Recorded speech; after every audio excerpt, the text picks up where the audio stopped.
샬롬 할렐루야. 요한계시록 21장 8절에서 9절입니다. 그러나 두려워하는 자들과 믿지 아니하는 자들과 흉악한 자들과 살인자들과 음행하는 자들과 점술가들과 우상숭배자들과 거짓말하는 모든 자들은 불과 유황으로 타는 못에 던져지리니 이것이 둘째 사망이라. 일곱 대접을 가지고 마지막 일곱 재앙을 담은 일곱 천사 중 하나가 나와서 내게 말하여 이르되 이리 오라. 내가 신부 곧 어린 양의 아내를 네게 보이리라 하고 성령으로 나를 데리고 크고 높은 산으로 올라가 하나님께로부터 하늘에서 내려오는 거룩한 성 예루살렘을 보이니. 아멘.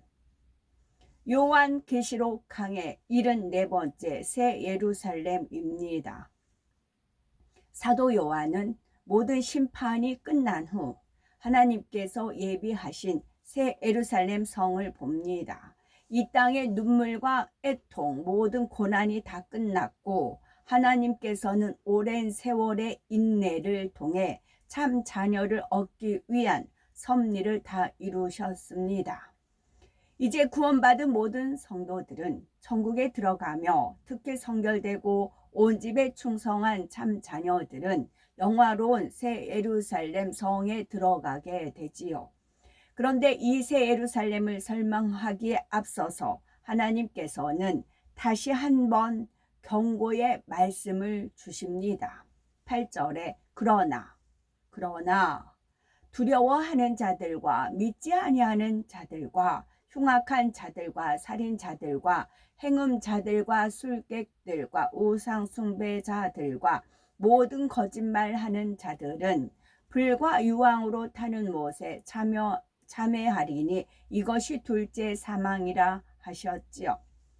아무리 좋은 천국을 예비하셨다 해도 여기에 들어갈 수 없는 사람들이 있음을 다시 한번 상기시키는 것입니다.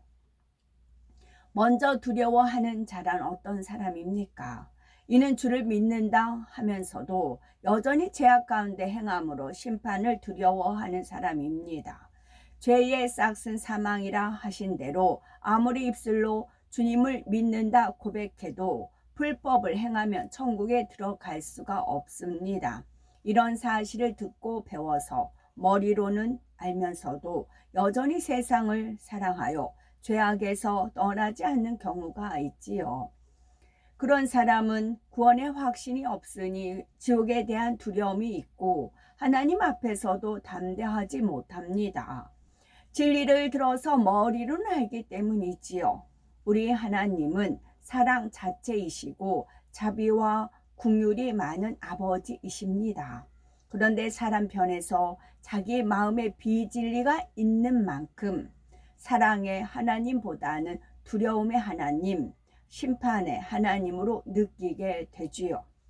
요한일서 4장 18절에 사랑 안에 두려움이 없고 온전한 사랑이 두려움을 내어 쫓나니 두려움에는 형벌이 있음이라. 두려워하는 자는 사랑 안에서 온전히 이루지 못하였느니라 했습니다. 빛 가운데 거하여 온전한 사랑을 이룰 때 그 마음에 두려움이 없는 것입니다. 그런데 성경을 보면 종종 성도들에게도 두려워하라고 말씀하실 때가 있지요. 예를 들어서 빌립보서 2장 12절에 두렵고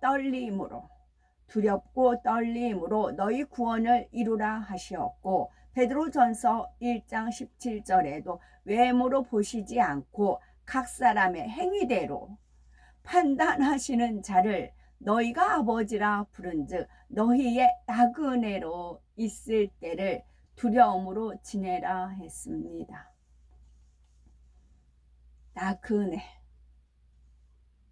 나그네입니다.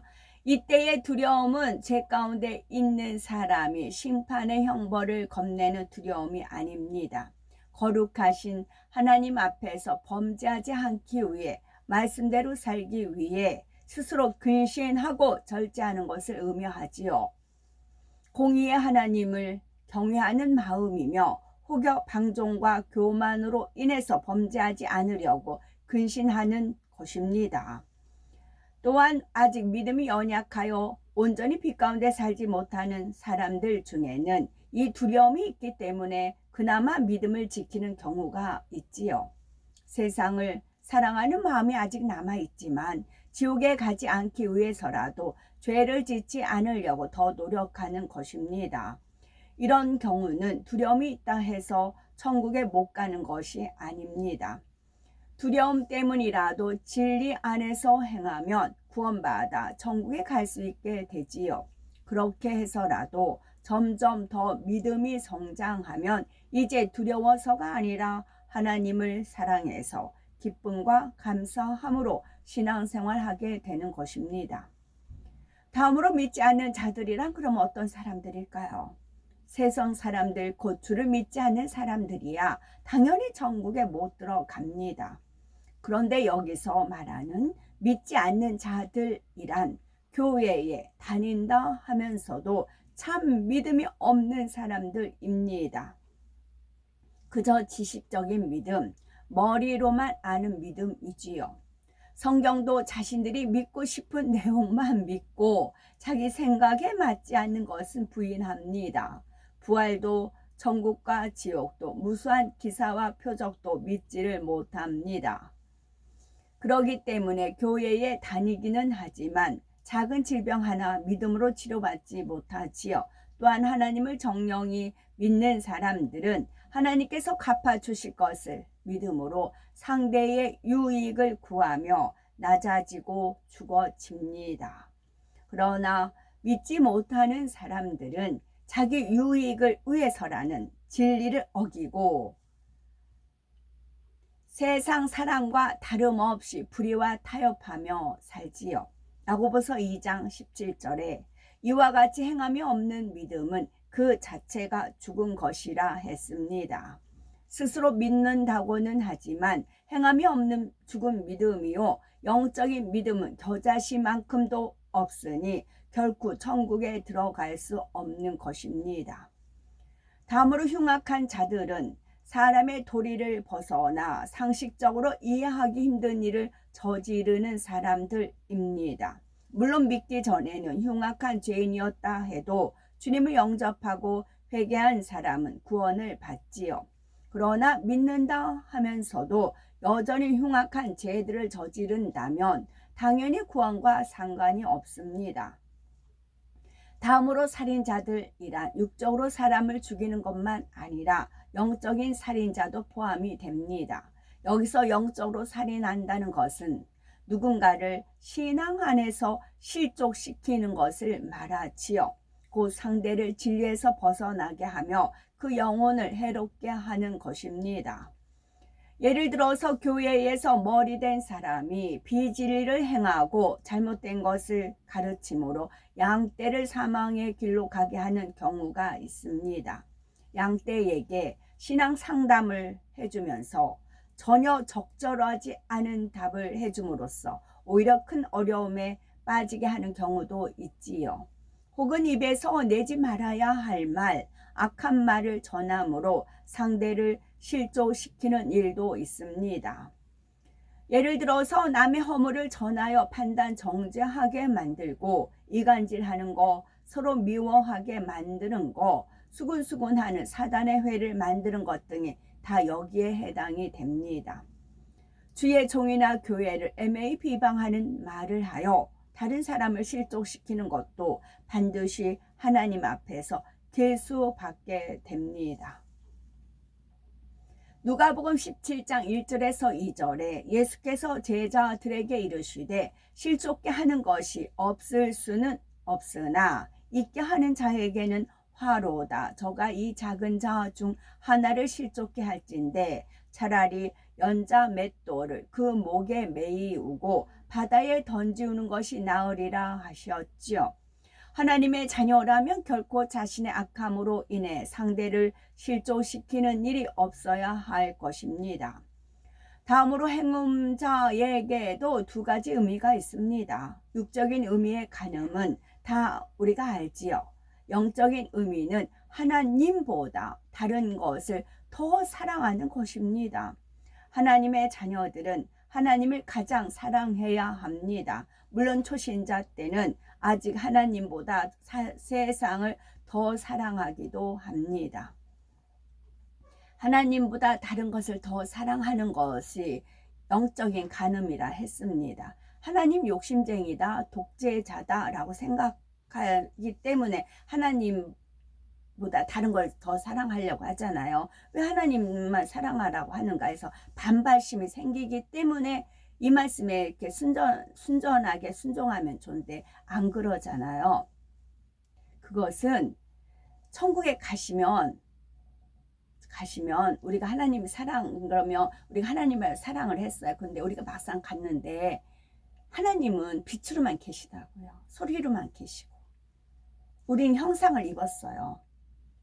우리는 형상을 입었어요. 그리고 온전한 영체로 바뀝니다. 그러면 나만 사랑을 해라 하셨잖아요. 그러면 우리가 가서 하나님을 이제 사랑했으니까 사랑하잖아요. 아니라고요. 하나님은 원래 근본에 계셨던 곳으로 가신다고요. 그럼 하나님 사랑하라는 건 무엇이었냐면 이 땅에서 하나님 외에 다른 걸 사랑하면 원수마귀 사단이 다 뺏어가요. 우리의 상급이고 무엇이고 다. 그런데 하나님을 사랑하면 하나님 이것을 죄도 저장을 하듯이 우리가 하는 모든 것 다 저장해 놓으세요.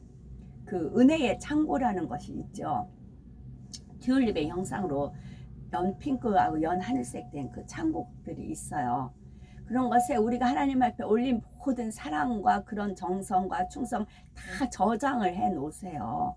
그리고 천국에 가면 그걸 우리한테 상급으로 주시는 겁니다. 상급으로 주시기 위해서 나를 이제 하나님을 마음과 뜻과 몸 정성을 다해 사랑하라고 하신 겁니다. 그런 마음으로 이웃을 사랑하라고 하신 거고요.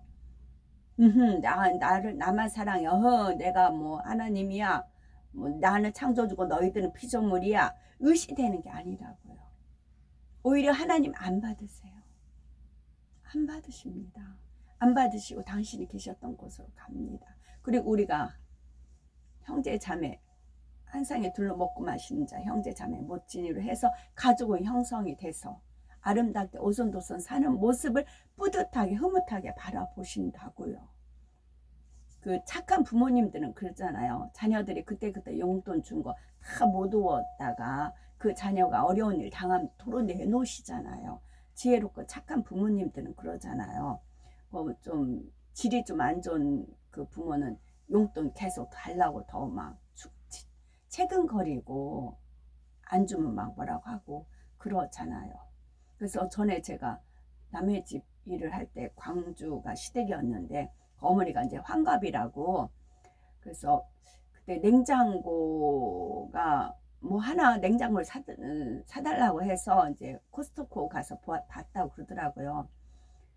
그래서 6, 70만 원을 생각을 하셨었어요. 저한테 그렇게 얘기했거든요. 그런데 광주 갔다 오시더니 입이 대빨 나왔어요. 왜 그러세요 사모님? 그랬더니 어머니가 200만 원짜리 냉장고 원해서 그거 사드렸다고 그러더라고요. 그 이제 시어머니가 오셔서 냉장고 자랑을 하는 겁니다. 냉장고만 보면 막 뿌듯뿌듯하대요. 컬러풀하고 이제 쟤들이 사줬다고 그래요. 그런 부모가 있지만 우리 하나님은 착하시다고요. 우리 하나님은 착하셔서 우리가 상상할 수가 없어요. 그래서 하나님이 우리를 위해서 그런 거, 우리를 위해서 상급을 주시기 위해서 천국에서 우리를 위해서 그래요. 하나님 욕심쟁이 독재자가 아니십니다. 그래서 저는 이 사실을 알려주셔가지고 몸부림치며 울고불고 난리 그랬었다고요. 25년 전에. 안 그러면 원수마귀 사단이 다 뺏어가잖아요. 그래서 지금이라도 정과 욕심을 십자가에 못 박고 하나님을 사랑을 해보세요. 하나님을 제일 먼저 사랑을 하시고 내가 하나님보다 더 사랑한 무엇이 있는가 발견케 해달라고 버릴 수 있는 은혜와 능력을 달라고 하시면 도와주십니다. 그리고 하나님을 제일 먼저 사랑을 해보세요. 그러면 그 사랑한 마음이 하나님을 지극히 사랑하는 마음을 삼천층에 거한다 했습니다. 하나님을 지극히 사랑해서 온 집에 충성을 합니다. 그러면 새 예루살렘 성에 거한다고요. 원래 하나님이 계셨던 근본으로 가십니다. 그리고 마치 손오공이 자기 하나가 있지만 똑같은 손오공을 막 만들잖아요. 원래 손오공은 하나이잖아요. 그와 같은 인성을 가진 우리 배모와 같은 이제 성부 하나님이 계시죠. 본체는 아니시고 본체는 분체가 계십니다. 분체가 우리 함께 거해요. 분체가 함께 거하시고 아버지는 근본 아버지는 원래 계셨던 자리로 가신다. 그래서 아버지 하나님을 사랑해도요 부족한 것밖에 없어요. 그 아버지 하나님 마음을 아니까 주무시지도 않고 우리 머리떡까지 세신바 되셨잖아요. 왜? 원수마귀 사단이 노리니까. 그걸 지키시려고. 원수마귀 사단 루시퍼를 만든 게 아버지 하나님이시잖아요. 그 책임을 지신다고요. 그 책임을. 원수마귀 사단 루시퍼를 사랑하고 온갖 지장을 했고 애정을 줬고 지혜를 준 분이 하나님이시잖아요. 그게 이제 변질됐잖아요. 이제 과일 같은 걸 썩으면 어느새 날파리가 생기고 벌레가 생기듯이 그렇게 생겼잖아요. 그 책임을 아버지가 지신다고요. 그 책임을요. 당신이 만드셨다는 거예요. 당신 책임이라는 거예요. 자녀들이 고통 원수마귀 사단한테 질병과 모든 시험환란을 겪는 건 나 때문에 그런 거다. 나 때문에 그렇다. 이렇게 하시는 겁니다. 아버지 하나님. 내가 저를 만들지 않았다면, 내가 저를 지극히 사랑하지 않았다면 교만하지 않았을걸. 내가 너무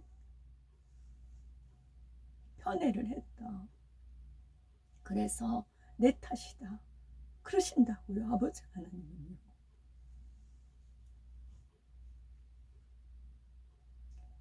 그리고 나서 1000년 동안 잠시 안식하시고 안 나오세요. 대신 분체. 삼위일체 하나님은 있어야 되니까 성부, 성자, 성령. 주 예수님하고 성령님은 분체이지만 아버지 하나님은 분체세요. 그래서 아버지 하나님을 사랑해도요 부족해요. 내가 더 무엇을 드려야 하나이까? 내가 무엇을 어떻게 하여 드려야 되나이까? 초신자가 세상을 사랑한다 해서 구원받지 못한다 하는 것이 아닙니다. 체험도 있고 직분도 있는 사람이 하나님을 사랑한다 하면서 세상을 더 사랑할 때 이것이 문제이지요. 예를 들어서 운동 경기를 너무 좋아해서 주일에 나와서 예배를 드리면서도 마음은 온통 그날 방송되는 경기에 온통 쏠려 있는 경우가 있습니다. 그러다가 여차하면 주일 예배도 빠지고 운동 경기를 보러 갈 수도 있습니다. 하나님보다 세상을 더 사랑하여 하나님을 서운하시게 만드는 것이지요. 야고보서 4장 4절에 간음하는 여자들이여 세상과 벗된 것이 하나님의 원수임을 알지 못하느뇨. 그런즉 누구든지 세상과 벗이 되고자 하는 자는 스스로 하나님과 원수되게 하는 것이니라 했습니다. 하나님과 원수되는 일을 거듭 행할수록 당연히 구원에서도 점점 멀어지는 것이고요. 다음으로 술객이란 굿이나 점 등 여러 가지 술법을 통해 악한 영들을 불러들이고 교통하는 사람들입니다. 이들은 자신만 악한 영들과 접할 뿐 아니라 다른 사람들까지 미혹해 가지요. 성도들은 모든 것의 근본을 하나님께 두고 어떤 문제이든지 하나님께 의지하며 영적인 법칙에 따라 해결해야 합니다. 그런데 악한 영과 깊이 교통하는 사람들을 보면 문제가 있으면 굿을 하고 부적을 쓰는 등 어둠의 세력들을 통해 해결하려 하지요. 이런 것은 문제를 해결하는 길이 아니라 오히려 문제를 더 크게 만들고 악한 영의 역사를 불러들이는 것입니다. 악한 영을 통해 문제를 해결하려고 하면 처음에는 좀 나아지는 것처럼 보일 수도 있지만 갈수록 형편이 더 어려워지지요. 더구나 하나님을 믿는 사람들이 그리한다면 원수마귀 사단에게 조롱거리가 되고 하나님으로부터도 외면당하게 됩니다.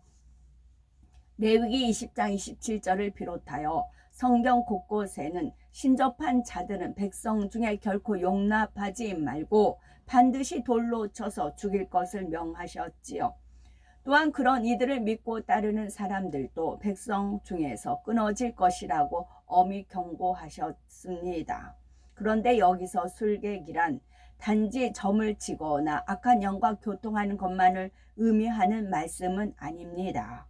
어떤 사람은 교회에 다닌다 하면서도 계속해서 악한 생각을 받아들이고 그런 생각을 점점 더 발전시켜 나갑니다.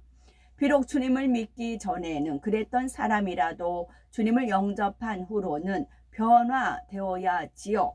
진리의 생각, 선과 빛에 속한 생각으로 계속해서 바꿔 나가야 합니다. 그러지 않고 여전히 악한 생각을 키워나간다면 이는 결국 사단의 역사를 받아들이고 어둠과 계속 교통하는 것이 됩니다. 마음에 스스로 어둠을 계속 받아들이는 것이므로 완전히 어둠에 사로잡혀 버리기도 하지요. 사단에게 생각과 마음을 내어주고 마침내 마귀나 귀신의 역사를 받기도 하는 것입니다. 진리의 말씀을 들은 우리라면 내가 지금 하고 있는 생각이 영의 생각인지 육신의 생각인지 정도는 말씀으로 분별이 될 겁니다. 물론 주 안에서도 고민이나 근심이 있지요. 그러나 이럴 때도 영의 생각을 하는 사람은 깊은 마음속에는 여전히 생명과 평안이 있습니다. 또 모든 생각 끝에는 결론적으로 아버지를 의지하여 새 힘을 낼 수 있지요. 그렇지 않고 생각할수록 마음이 어두워지고 낙심되거나 복잡해지는 느낌이 든다면 또 능력이 오는 것이 아니라 낙심되고 지친다면 그것은 하나님과 원수되는 육신의 생각입니다. 이럴 때는 즉시 그 육신의 생각을 끊어버려야지요.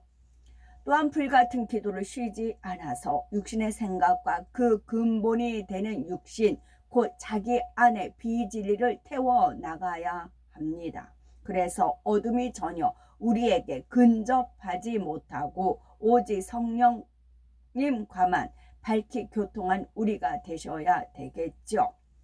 다음으로 우상 숭배는 우리가 잘 알죠. 우상 숭배를 많이 한 사람은 악한 영들의 밥이 되어 많은 어려움을 겪습니다. 자신에게만 아니라 그 저주가 3, 4대까지 이르러 가족과 자손들에게까지 해를 입히게 되지요. 선천적인 장애, 알코올 중독, 정신 이상, 우울증, 자살 이런 우환이 끊이지 않는 것입니다.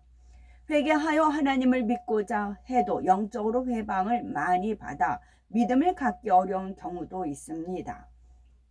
그러나 우리는 이런 저주의 끈을 어떻게 끊을 수 있는지 말씀을 통해 듣고 실제로 끊어버리는 분들이 있습니다. 곧 자신이나 가족의 우상 숭배를 철저히 회개하고 이후로 하나님을 기쁘시게 하는 일들을 부지런히 쌓아가는 것입니다. 무엇보다 자신이 영으로 들어가기만 하면 어떤 악한 끈도 끊어지는 것이고요.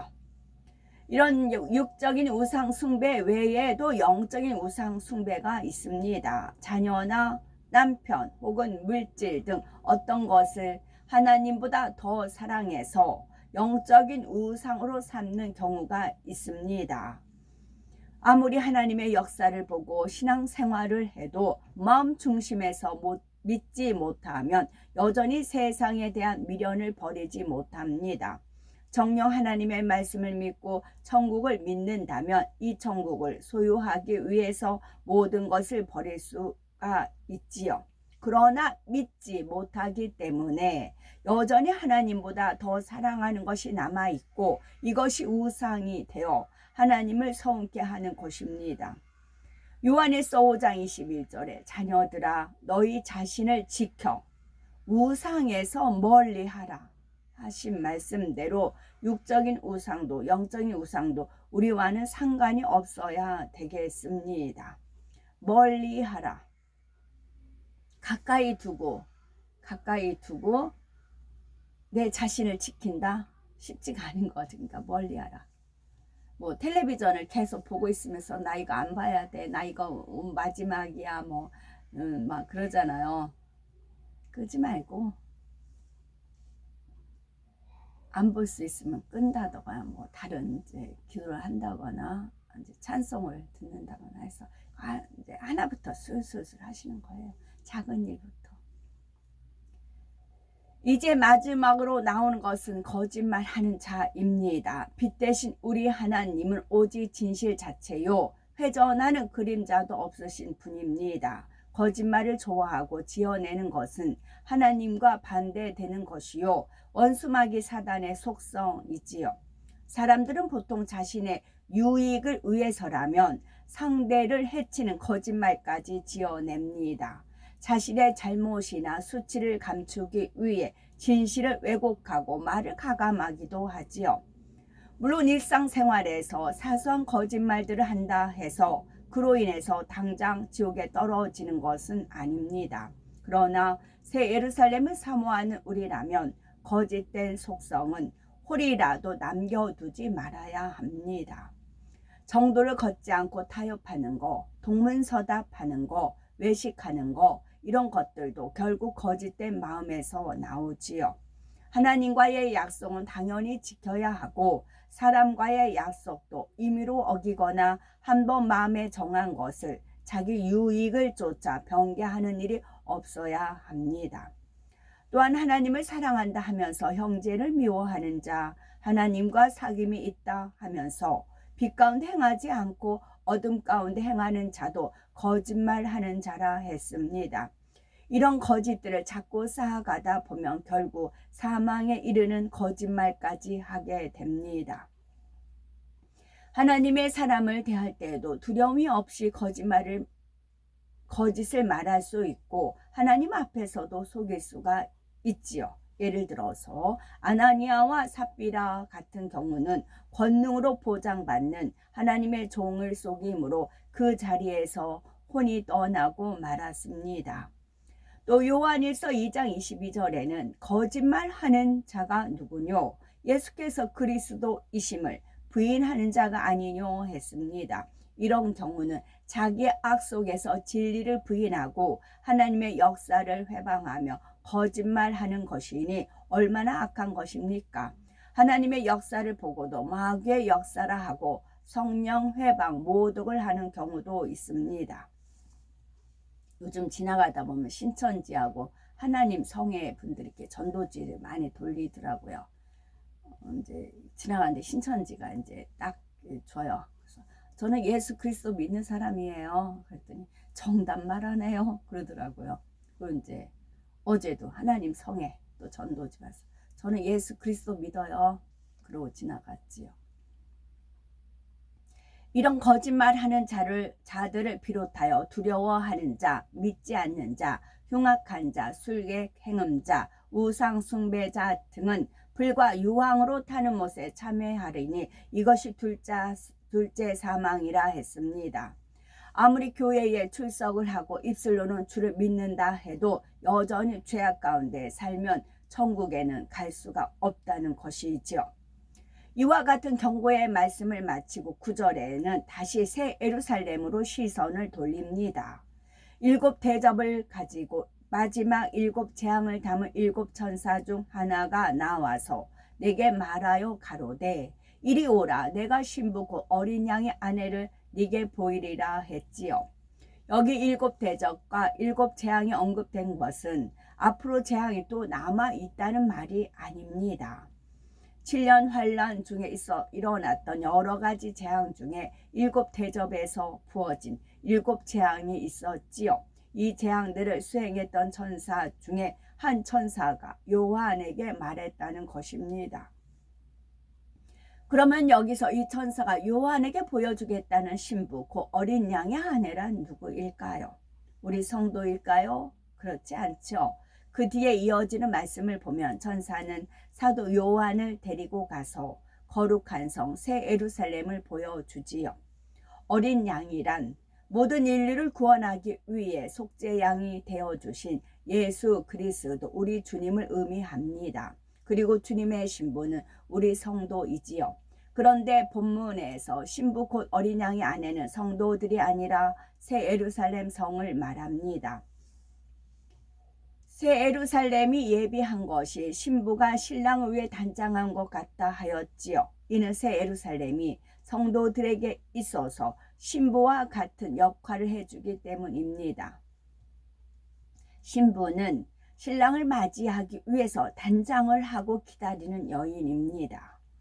우리가 각자 천국에 가면 낙원 빼고 1천층, 2천층, 3천층, 특히 새 예루살렘은 단장을 하고 우리를 기다리고 있습니다.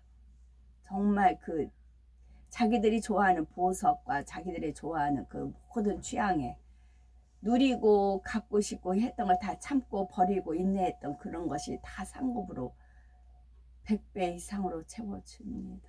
그때의 그 황홀함. 여길 가도 마음에 들고 저기 가도 마음에 들고 이제 갈 때마다 문이 스르 여는 것처럼 천사들이 굽시 이제 인사하면서 경례하면서 다 안내를 해줍니다. 그리고 이제 그 자기 집에 영화관이 있어서 이제 쫙 화면을 자기가 이제 고생했던 그런 것도 화면을 쫙 펼쳐지고 그랬을 때 천사들이 옆에서 이제 그 응원하는 거 그런 거 천사들도 자기 모습이 비춰지길 원하잖아요. 그런 모습 다 있고 한편에 마귀가 얼마나 해코지 하려던 모습. 우리는 유골의 가족이기 때문에 천사와 마귀가 안 보이잖아요. 근데 마귀 짓 하는 사람이 있고 천사가 지켜주는 게 있잖아요. 그게 화면에 비친다고요. 그 행복감. 또 아내란 품 안에 혹은 가까이 거함으로 서로 의지가 되어 외로움을 달래주며 사랑하고 사랑받는 대상이지요. 그런데 천국에서 우리의 신부이자 아내의 역할을 하는 것은 바로 우리가 들어가서 거할 집입니다. 집. 특히 새 예루살렘에 마련된 집들은 주인이 될 성도들을 맞이하기 위해 최고의 단장을 하고 기다리고 있습니다. 각자가 자신의 집 안에 들어가면 영원히 그 안에 거하면서 필요한 모든 것을 제공받게 되지요. 취향대로 또 매 순간 우리 마음에 원하는 대로 척척 맞춰 서비스가 제공이 됩니다. 각자 이제 백보자 대심판 끝나고 천사의 인도에 따라 갑니다. 천사들이 주인님 집이 이겁니다 라고 소개를 합니다. 그리고 이제 보통 집주인이 있으면 그 하인들이 쭉 있듯이 하인들 또 서열이 있잖아요. 그 다음에 모든 스케줄은 천사들에 의해서 움직여집니다. 보통 커다란 회사 회장도 자기 맘대로 하는 게 아니잖아요. 비서진에 의해서 움직여지잖아요.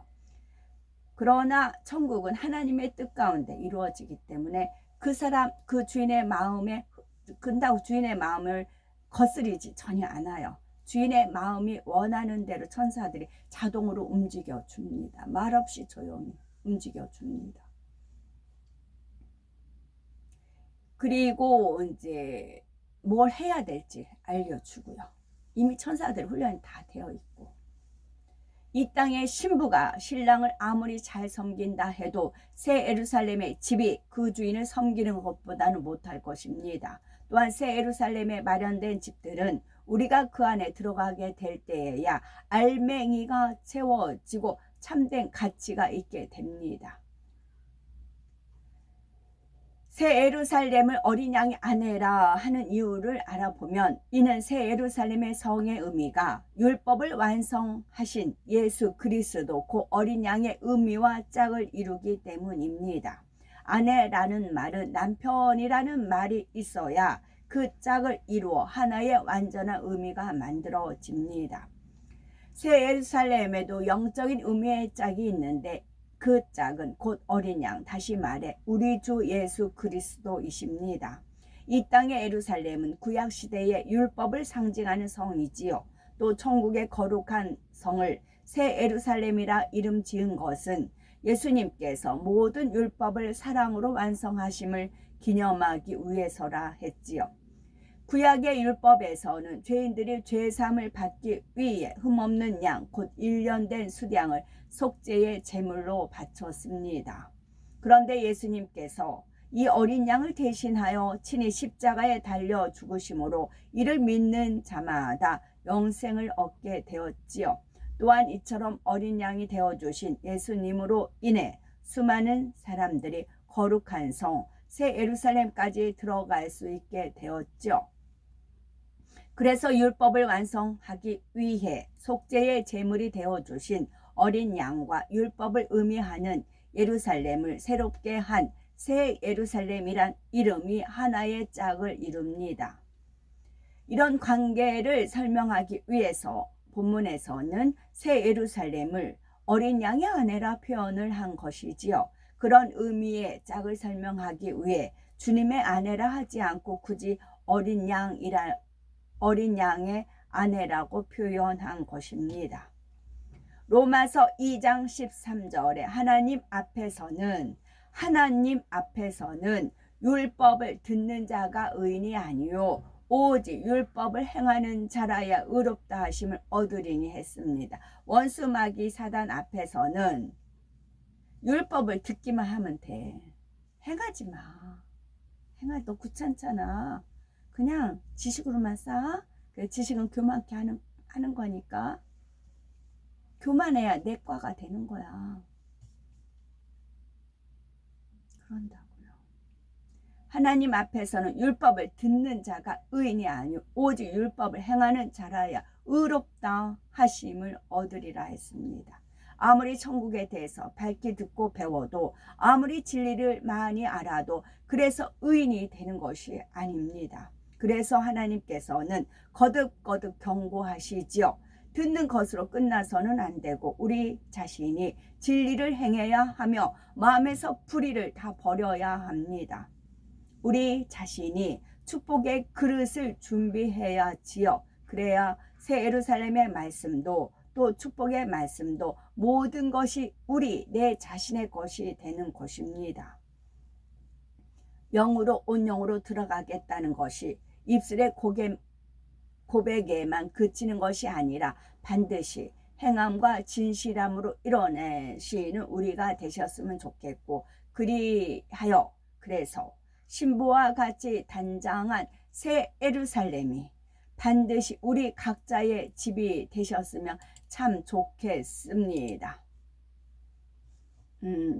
제가 허복란 선교사님께서 하나님 은혜 가운데 작사 작곡한 곡을 있어요. 그래서 작사가 허복랑 선교사님, 정리는 이성권 님이 하셨어요. 제목은 나는 가리라 1페이지입니다. 가사가 너무 은혜로워서 제가 카톡 올릴 때부터 한 장씩 읽으려고 합니다. 제목은 나는 가리라. 작사는 허복랑 선교사님. 1절 빗발치는 핏방 무릅쓰고 앞으로 천년성을 향하여서 우리는 전진한다. 원수 마귀 제 아무리 발버둥 치며 발악해도 하나님의 인 맞은 자 다치지 못한다. 2절 동서남북 사방으로 우겨싸도 우리는 두렵지 않다. 생명탄을 가슴에 안고 의 아들은 돌진한다. 푸른 하늘 저 건너편 찬란히 빛나는 보석성엔 우리 주님 날 지키며 보호해 주신다. 3절 천년성을 지나서 무궁세계 너와 나는 가리라. 들리누나 들린다. 황금종이 댕그렁댕 할렐루야 셀라 셀라 영광을 주님께 돌리세. 영광의 그날 올 때까지 길이 참으리. 아멘.